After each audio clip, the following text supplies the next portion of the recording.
would do real good, get ready, for me to plant this on somebody's head, and it's got a good bit of weight to it.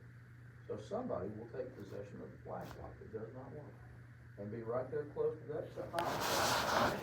Anybody else does come in here, and instead of it being a drill, we hear something that leads us to believe this ain't a drill. If anybody tries to get in this room, which they won't, but if they do, your job is to try to plant this on their forehead about as hard as you possibly can. Somebody else is going to take possession of this flashlight, which does work. Sent off for this special in the mail, and it's got 3 settings. The first one is pretty bright. That's the one you want right there. It cycles 3 times. That's sort of bright. That's, oh my God, is there only 2 cycles? Oh, well anyway, cycle it until it's on the one right before. So this is, we're going to get that, and we cut it out. And if anybody tries to do this thing, look how dark it is right? If they come in the room, do that. They ain't seeing jack once that happens. And then somebody's going to plant that on their head, and I'm going to try to bust them in the head with a daggone baseball bat. Cool? Since we are in the Cold War class, we learn a lot about Vietnam. I happen to have a punji stick. You'll find out the things I can pull out of this closet you won't believe it anyway. Whoever takes the punji stick, your job is, if somebody tries to get through that door, once they've been blinded and somebody else has cracked them in the head, you are trying to get that in their eye as quickly as you can. Okay? There is a rifle, a shotgun up on the wall. It's real. That's an original, made in the 1850s.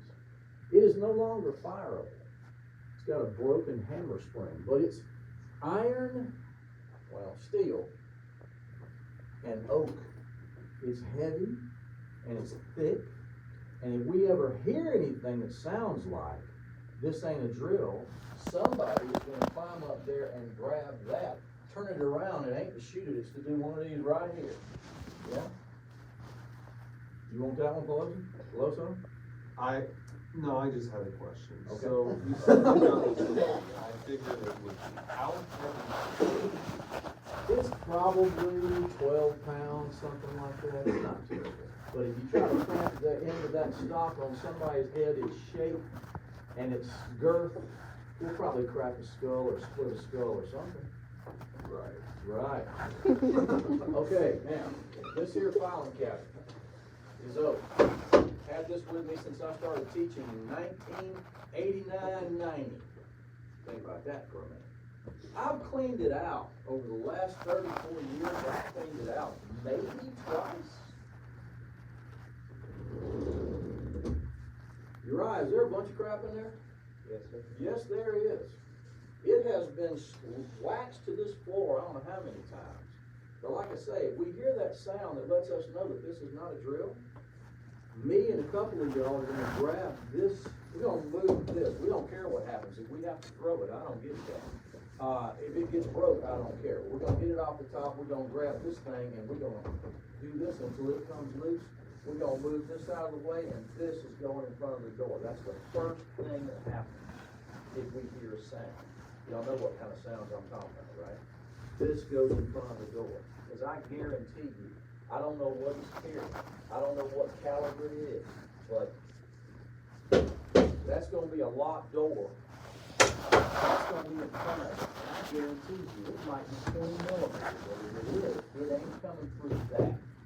Because there's too much paper in there for it to get through.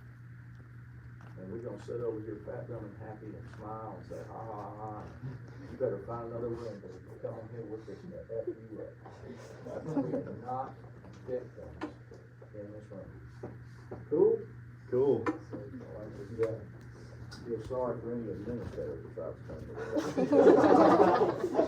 better give me some work, folks. All right, cool.